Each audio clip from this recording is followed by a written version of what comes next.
जय हिंद दोस्तों। आज के इस YouTube वीडियो में हम आपको दर्शन किन प्रश्नों का जवाब देता है इस पर चर्चा करेंगे। इसके पहले वाले वीडियो में हमने आपको बताया हुआ है दर्शन के विकास के क्रम को।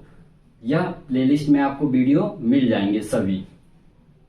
दर्शन किन प्रश्नों का जवाब देता है इसे बताने के बाद से हम बताएंगे branch of philosophy. Branch of philosophy यदि आप समझ जाते हैं तो आप जान जाएंगे दर्शन किन प्रश्नों का जवाब देगा।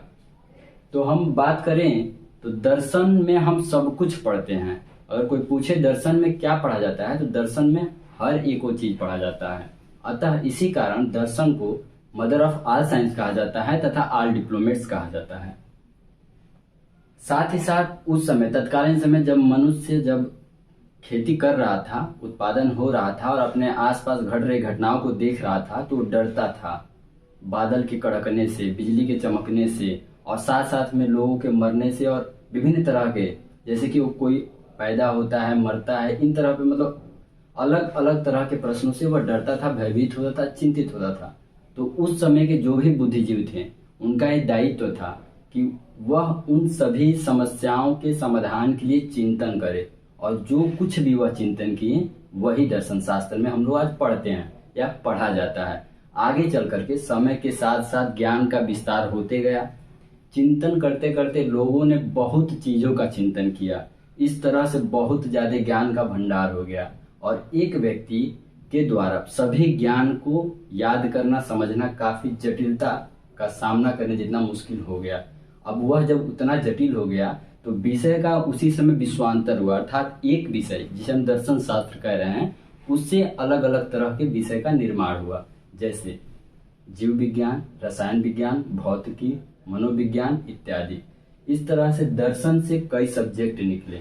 अब हम बात करेंगे दर्शन में क्या पढ़ा जाता है। उससे पहले आप लोग यह जान जाइए दर्शन में जो चीज मतलब क्रमबद्ध हो गया उसे हम साइंस में रख दिए और जो चीज अभी तक साइंस के द्वारा समझ ही नहीं जाती है, जिस पर सोच नहीं पाते हैं लोग, वे चीज अभी भी फिलॉसफी के अंतर्गत रखा जाता है। और फिलॉसफी के अंतर्गत रखा जाता है तो ब्रांच ऑफ फिलॉसफी के अंतर्गत उन चीजों को हम समझते हैं, क्या क्या चीजें रखी गई हैं और क्या क्या अध्ययन होता है किसमें, फिलॉसफी में यानी दर्शन शास्त्र में। तो ब्रांच ऑफ फिलॉसफी के अंतर्गत इसे 3 भागों में बांट करके हम देख सकते हैं। सबसे पहला मेटाफिजिक्स है जिसे हिंदी में तत्व मीमांसा कहते हैं। सेकेंड इपिस्टेमोलॉजी है, इसे हिंदी में हम ज्ञान मीमांसा कहते हैं। तीसरा जो है एक्जियोलॉजी है, इसे हिंदी में हम मूल्य मीमांसा कहते हैं। पूरे दर्शन शास्त्र को किसी भी दर्शन या बौद्ध दर्शन हुआ, जैन हुआ, चारवाक हुआ, न्याय हुआ, सांख्य हुआ, भारत के किसी दर्शन या बाहरी मतलब पाश्चात्य किसी भी दर्शन को यदि आप लेंगे तो उसे 3 भागों में बांट करके पढ़ सकते हैं। तत्व मीमांसा उसका सिद्धांत पढ़ेंगे उस दर्शन का इपिस्टेमोलॉजी यानी ज्ञान मीमांसा सिद्धांत पढ़ेंगे, उसके बाद से मूल्य मीमांसा सिद्धांत पढ़ेंगे। अब तत्व मीमांसा सिद्धांत में कुछ प्रश्न जो हैं बहुत ही गहरे होते हैं, जैसे कॉस्मोलॉजी संबंधित प्रश्न, थियोलॉजी संबंधी प्रश्न, साइकोलॉजी संबंधी प्रश्न। इससे पहले हम बताएं कि मेटाफिजिक्स क्या होता है तो जान लीजिए मेटाफिजिक्स दर्शन शास्त्र की वह शाखा है जिसके अंतर्गत हम प्रकृति, मनुष्य तथा ईश्वर संबंधी मतलब विषयों पर विचार करते हैं। मेटाफिजिक्स में क्या होता है, प्रकृति पर विचार किया जाता है, मनुष्य पर विचार किया जाता है और ईश्वर संबंधी विषय पर विचार किया जाता है। इस प्रकार मेटाफिजिक्स मतलब भौतिकी से परे जो भी चीज बच जाती है प्रकृति, मनुष्य या ईश्वर को लेकर के, उसका अध्ययन हम मेटाफिजिक्स में करेंगे। जैसे समझिए साइंस कहता है पूरी दुनिया जो है क्या चीज से बनी है, परमाणु से बनी है।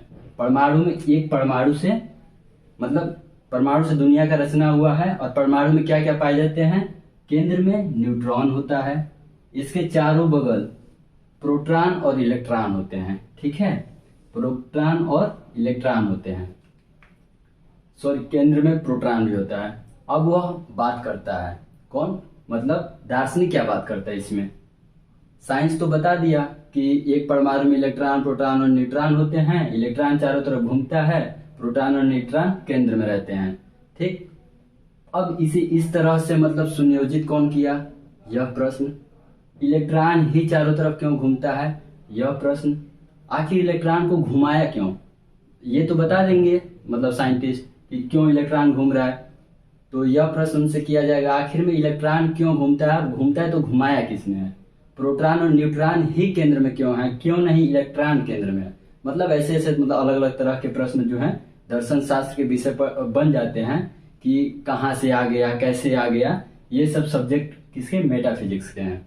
जहां तक मतलब साइंटिस्टों ने अपनी पकड़ पहुंच बना ली है वहां तक साइंस है, जहां तक वह पकड़ और पहुंच नहीं बना पाया है वहां पर मेटाफिजिक्स की बात होती है, यानी कि भौतिकी से परे। जो भी भौतिकी से परे है उसे मेटाफिजिक्स के अंतर्गत पढ़ा जाता है। इसमें 3 प्रश्न सबसे गहरे हो सकते हैं। पहला कॉस्मोलॉजी को लेकर के, दूसरा थियोलॉजी को लेकर के, तीसरा साइकोलॉजी को लेकर के। कॉस्मोलॉजी के अंतर्गत हम सृष्टि मीमांसा यानी कि सृष्टि संबंधित घटनाओं के बारे में प्रश्न करते हैं, जैसे सृष्टि बनी कैसे, ठीक, सृष्टि को बनाया किसने, सृष्टि किस चीज से बनी। अब प्रश्न दूसरे भी उठाएंगे, यदि सृष्टि जिस चीज से बनी वह चीज पहले से ही था तो पहले क्यों नहीं बन गई, क्यों बाद में बनी, और यदि वह चीज थी तो मिल करके कैसे सृष्टि बन गई। ठीक है, इस तरह के सृष्टि बनाया किसने, और बनाने वाला अगर था तो पहले क्यों नहीं बनाया। मतलब अजीब तरह के सवाल कॉस्मोलॉजी संबंधी यानी सृष्टि की रचना संबंधित तरह तरह के जो आपके मन में प्रश्न उठते हैं दर्शन शास्त्र पढ़ने से पहले, वही सब चीजें कॉस्मोलॉजी के अंतर्गत हम लोग पढ़ेंगे। थियोलॉजी यानी कि ईश्वर मीमांसा, ईश्वर मीमांसा के अंतर्गत पढ़ते हैं कि ईश्वर है कि नहीं है। जैसा कि लोग प्रश्न करते हैं, अक्सर समझते हैं कि कोई दर्शन शास्त्र पढ़ता है तो यह जानता होगा कि भगवान है या नहीं है, भगवान है तो कितने हैं। इस तरह के प्रश्न थियोलॉजी में आएगा। उनसे प्रश्न कैसे पूछ सकते हैं, इसमें क्या क्या प्रश्न आते हैं, जैसे भगवान है तो कोई कहेगा है, तो उसके बाद से दूसरा प्रश्न एक है कि अनेक है, सगुण है कि निर्गुण है, इस लोक में है कि इस लोक से परे है, इस लोक से परे है तो इस लोक को कैसे देखते हैं, एक है कि अनेक है, एक है तो इतने तरह के जीव जंतुओं को, इतने ज्यादा आकाश गंगा को कैसे वो मतलब देख लेता है, कैसे वो मतलब सबका निर्माण कर देता है, पुरुष है कि महिला है। इस तरह के प्रश्न किसमें आते हैं, थियोलॉजी में। तीसरा साइकोलॉजी, साइकोलॉजी जो हम अपने आप से प्रश्न करते हैं, मैं क्यों आया हूँ, मेरे आने का मतलब क्या है, मेरे आने का उद्देश्य क्या है, मैं कैसे बन गया हूँ, आखिर मैं पृथ्वी पर क्यों हूँ, मैं ऐसे क्यों सोच रहा हूँ। ये सभी प्रश्न किस में जाएंगे, थियोलॉजी में। तो इस तरह मेटाफिजिक्स में हम लोग क्या पढ़ते हैं आपको समझ में आ गया होगा। और दूसरा हम चलते हैं इपिस्टेमोलॉजी में। हम इपिस्टेमोलॉजी यानी कि ज्ञान मीमांसा के अंतर्गत हम क्या जानते हैं, क्या सीखते हैं। तो इपिस्टेमोलॉजी भी दर्शन शास्त्र का, इसका परिभाषा आप लिख सकते हैं, एपिस्टेमोलॉजी भी दर्शन शास्त्र की एक महत्वपूर्ण शाखा है। इसे ज्ञान का सिद्धांत भी कहा जाता है। इसके अंतर्गत हम मानव के मस्तिष्क के विकास के क्रम को समझते हैं, मानव की मस्तिष्क की प्रवृत्ति को समझते हैं, तथा मानव का मस्तिष्क वास्तविकता तथा यथार्थ को कहाँ तक समझने में सक्षम है इसके बारे में चर्चा करते हैं। यह जो प्रत्यक्ष है उसी को प्रमाण के रूप में स्वीकार करते हैं। लेकिन आप लोग को ये मैं एक्स्ट्रा बता दूं, जो प्रत्यक्ष होता है उसमें भी मतलब वो भी गलत हो सकता है। जैसे कोई कहता है ना कि मैं देखूंगा तभी मानूंगा, ये भी गलत हो सकता है। कैसे, जैसे अचानक कोई व्यक्ति रात में जा रहा है, रस्सी देखा और उसे सर्प का भ्रम हो गया तो कहेगा सर्प है, लेकिन वास्तविकता होने पर वह क्या निकलेगा, सांप निकले, रस्सी निकलेगा, सांप नहीं होगा। दूसरा, मान लीजिए आपको कोई रोग हुआ है, आंख का पीलिया हुआ है, यह बोर्ड मेरा व्हाइट है, ठीक है। आप जब अपने मोबाइल से देखेंगे पीलिया रोग में व्यक्ति को दूसरा चीज भी पीला पीला दिखने लगता है, तो आपको ये सफेद देख के ना पीला दिखेगा। तो आपको जब प्रत्यक्ष कराया जाएगा इस बोर्ड से तो आप कहेंगे ये बोर्ड पीला है, हल्का पीला है। और कोई जो जिसका आंख सही होगा वो क्या कहेगा, नहीं सफेद है, और आप एक दूसरे से भिड़ जाएंगे कि मेरी बात सही है। ज्ञान मीमांसा में से भ्रम हो जाता है प्रत्यक्ष भी। हमारे कहने का मतलब ये था। दूसरा बात, साइंटिस्ट कैसे क्या कहते हैं, साइंटिस्ट कहते हैं कि प्रत्येक कार्य का कोई ना कोई कारण होता है। तो ज्ञान मीमांसा जो चिंतक हैं वे कहते हैं मैं क्यों मान लूं, किसी न किसी हर एक चीज का कोई ना कोई कारण होता है। तो उसके लिए वे क्या कहते हैं सुनिए, वे कहते हैं मान लीजिए कोई व्यक्ति है बहुत घूमा, ठीक है, या अपने आसपास यदि 100 कबूतर देखता है, 1000 कबूतर देखता है और वो सभी कबूतर मान लीजिए काले हैं, वे कबूतर किस रंग के हैं, काले हैं, और वह कहने लगा लोगों से कबूतर काले होते हैं, यह सिद्धांत बना लो कबूतर काले होते हैं, तो क्या यह मान्य होगा? क्योंकि कबूतर सफेद भी होता है, वैसे तो हम देख चुके हैं, लेकिन अगर कोई नहीं देखा है वह कहे कबूतर काले होते हैं, ठीक, तो जो नहीं और 1001वां मान लो देखा, सफेद दिख गया, तो उसकी बात तो वहीं पे गलत हो गई ना। तो इस प्रकार से वो कहते हैं कार्य कारण सिद्धांत को भी नहीं मानते हैं, कई दर्शन मानते हैं। अब कौन दर्शन मानते हैं कौन नहीं मानते हैं वो हमारा आगे का विषय होगा। इपिस्टेमोलॉजी इसके ज्ञान मीमांसा सिद्धांत होता है जो कि फिलॉसफी का एक ब्रांच है। अगला जो है एक्जियोलॉजी है, इसे हम हिंदी में मूल्य मीमांसा कहते हैं। इसके अंतर्गत इथिक्स और एस्थेटिक्स की बात होती है। इथिक्स जो है यह पाप और पुण्य की बात करता है, मोरल वैल्यूज की बात करता है, ठीक। इसके साथ साथ जीवन का उद्देश्य क्या है इसकी बात करता है, नैतिकता की बात करता है, यह शुभ की बात करता है, अशुभ की बात करता है। तो इथिक्स के अंतर्गत हम यह सब टॉपिक पढ़ते हैं। दूसरा एस्थेटिक्स जिसे सौंदर्य शास्त्र कहते हैं। सौंदर्य शास्त्र में हम निम्नलिखित मतलब तीन सौंदर्य शास्त्र को 3 भागों में बांट करके इसका अध्ययन कर सकते हैं। जैसे एस्थेटिक्स का सब्जेक्टिज्म, एस्थेटिक्स का ऑब्जेक्टिज्म, एस्थेटिक्स का कल्चरिज्म, ठीक है। अब कैसे सब्जेक्टिज्म में क्या होता है, कहते हैं कि सुंदरता देखने वालों की आंखों में होती है, वह सौंदर्य शास्त्र का सब्जेक्टिज्म होता है, यानी कि सब्जेक्ट में, मतलब सुंदरता क्या होती है देखने वाले की आंखों में होती है। इसके लिए एक लाइन है, beauty's lies in the eyes of beholder, यानी कि सुंदरता देखने वाले की आंखों में होती है। किसमें कहा गया है, सब्जेक्टिज्म में, एस्थेटिक्स के। दूसरा ऑब्जेक्टिज्म में। और जो अन्य दार्शनिक होगा कहते हैं कि नहीं, ऐसा नहीं है, सुंदरता वस्तु में है न कि आंखों में, क्योंकि जब आंखों में सुंदरता होगी तो किसी वस्तु को देख करके कोई खुश या नाखुश क्यों होगा। वे कहते हैं ऑब्जेक्ट, यानी कि वस्तु में सुंदरता, यानी ये मार्कर है, सुंदर है कि नहीं है, सुंदरता गुण इसमें है, हमारी आंखों में नहीं है। हम इसे देख करके बताते हैं सुंदर है या बुरी, मतलब सुंदर नहीं है। तो ऑब्जेक्ट में होता है सुंदरता। तीसरा जो कहते हैं नहीं नहीं बिल्कुल नहीं, सुंदरता जो है कल्चर में होती है, उनकी संस्कृति में होती है। अर्थात जिस संस्कृति में जो पैदा होता है सुंदरता उसके कल्चर में होती है। सुंदरता, कोई चीज सुंदर है या सुंदर नहीं है उसका जानकारी हम कल्चर से लेंगे। एग्जाम्पल के तौर पे आप समझिए, यदि कोई महिला, मान लीजिए यदि कोई महिला यूरोप में अगर है और यूरोप में घूम रही है तो 50 साल की उम्र में वो स्कर्ट पहन के घूमे तो उसे लोग सुंदर कह सकते हैं। वहीं भारत में अगर 50 साल की उम्र में कोई महिला साड़ी पहन के घूम रही है उसको सुंदर कह सकते हैं। वही अरब देश में जाइए, वहां पे बुर्खा पहनी महिला को सुंदर कहेंगे। लेकिन यदि भारत में स्कर्ट पहनी महिला आ जाए तो उसे क्या कोई सुंदर कहेगा, उसे कहेगा बहुत बेकार औरत है। और वहां पर मतलब अलग अलग क्षेत्र में अलग अलग संस्कृति के हिसाब से लोगों का मतलब मूल्यांकन करते हैं।